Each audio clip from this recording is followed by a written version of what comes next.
we're going to focus more on the Team USA's first matchup against Finland, which is coming up on Thursday night at the Bell Center.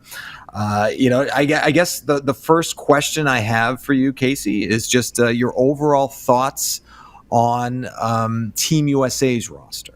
Yeah, well, like you mentioned it, you look at it, you see how stacked it is, you see the all-star caliber, but also I think a lot of us came to the consensus that this is probably one of the most complete rosters competing when it comes to four nations. And what I like about USA, and I promise I'm not being biased, everyone, they're going to have the physical edge in this competition, in my personal opinion. You've got some of the top forecheckers in the league on this roster for one. You've got a lot of size on this roster for two. So they're going to make the compete that much more interesting. But that's one of the first things that I noticed. They have completeness from top to bottom, from the forward group to the back end to the goaltending. Goaltending stands out amongst all of the rosters, but I feel like it's going to be unique to see how we rotate out these forward groups. I know fans want to see the Tkachuk brothers flank certain players off the center. They want to see all kinds of flashy things, but they're going to have the ability to be versatile, and I think they also have the depth. But that's just like my first couple of thoughts when I look at this USA roster.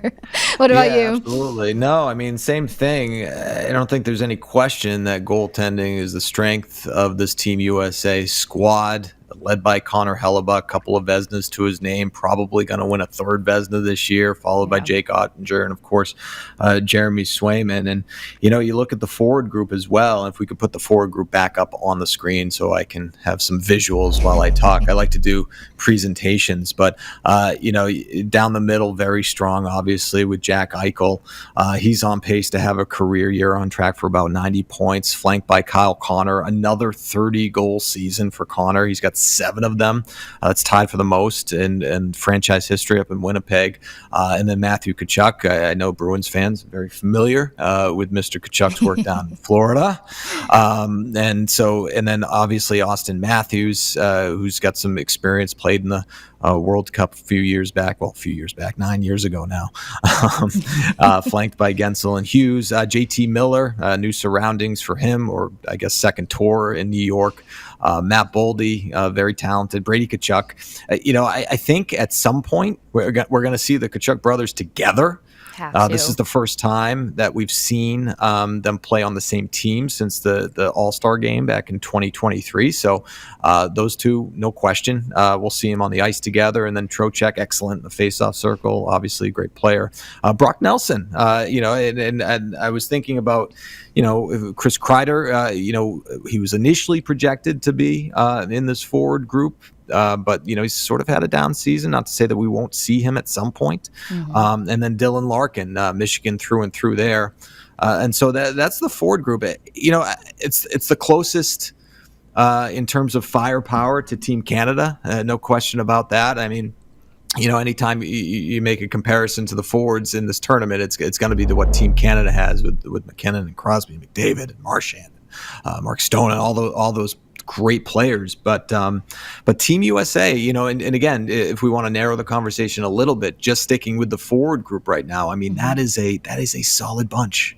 Oh, I completely agree. And then, if you take it out to the NHL terms for the teams that these guys play with, you're talking about a number of guys, Matthew Tkachuk being a focus here, who knows how to isolate and contain some of that elite talent that Canada is going to have. And more importantly, some of the elite talent that Finland's going to have in that first matchup. What I like about this top line is Matthew Tkachuk is such a pain to get off the puck. So you're talking about a guy who's a complete hound playing next to Eichel, who also is one of the top distributors in the NHL for getting the puck to his line mates or setting up to score the goal himself. So it's going to be interesting to see how they utilize one another on that top line. And then, of course, outside of that, you've got Kyle Connor, who's hard to keep off the scoreboard. So the top line alone is going to be extremely lethal for this USA team. And then you've got so much versatility. Like Matthew Tkachuk can be the setup guy, or he can be that gritty guy that you can't move from in front of the net. And that's where this is going to be even better, because he's such a bulldog in front of the net. He's really good with those rebounds. And you're going to have Eichel, who's going to just be continuing to swarm and find those opportunities and those options.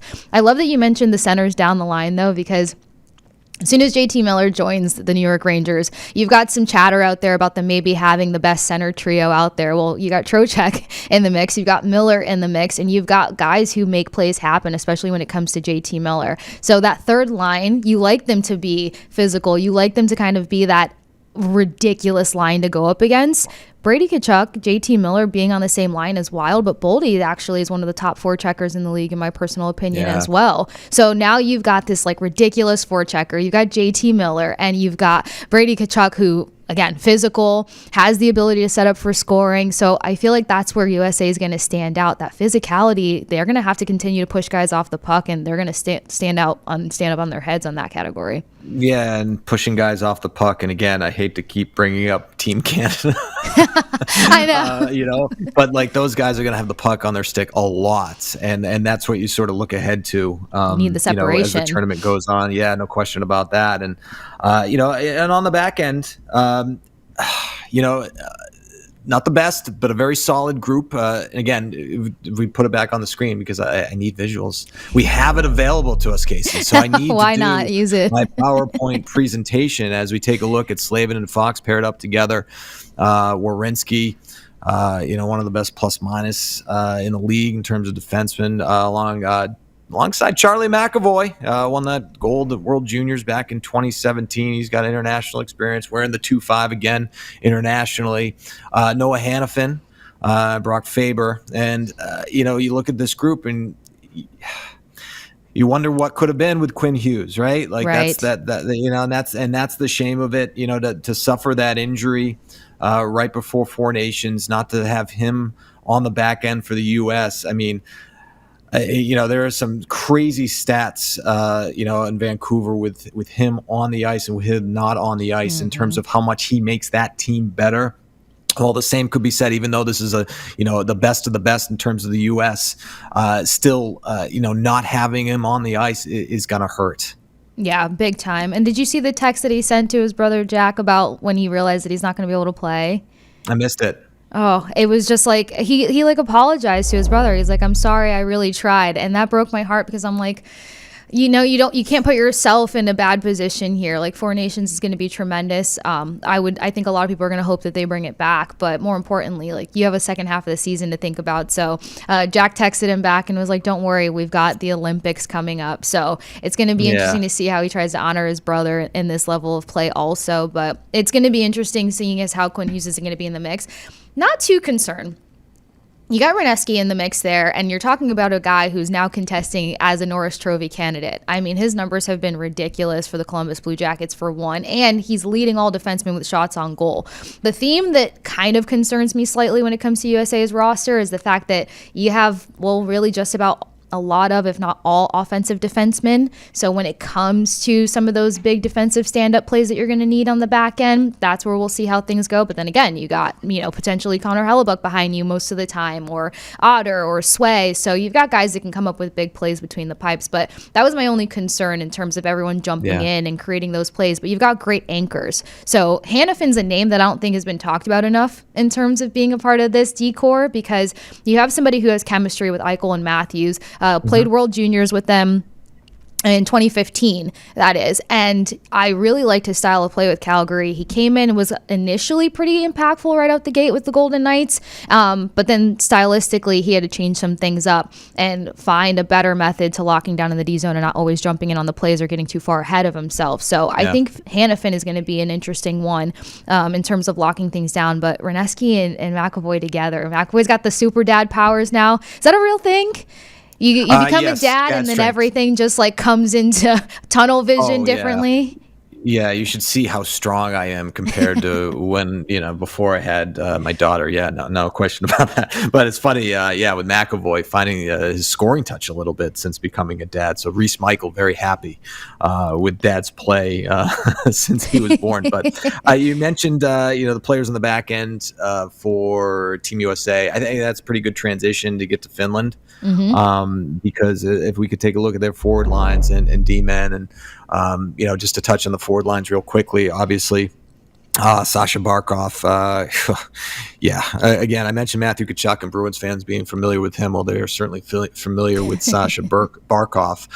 Couple Selkies in his trophy case. First Finnish captain to win a Stanley Cup, paired with Arturi Lehkonen, who's having a career year. in Colorado, 23 goals on the year. Mikko Rantanen used to play in Colorado, now is in Carolina. And it was interesting to see, there was question. He was held out, Carolina's last game or two, I want to say. And it was a question of whether or not he would be available to play. But he's good to go. Not paired with Sebastian Aho, though, his new teammates. And so you'll have Hintz and Laine there, Teravainen, Haula, Armia, and it was done very well in Montreal. And then you got the Florida Panthers guys in the fourth line, Lindell and Luosterainen, and along with Michael Granlund, who's new to Dallas. So that's a solid group, a tough group there in the fourth line. And I'd segue this to just talk about the defensive pairings.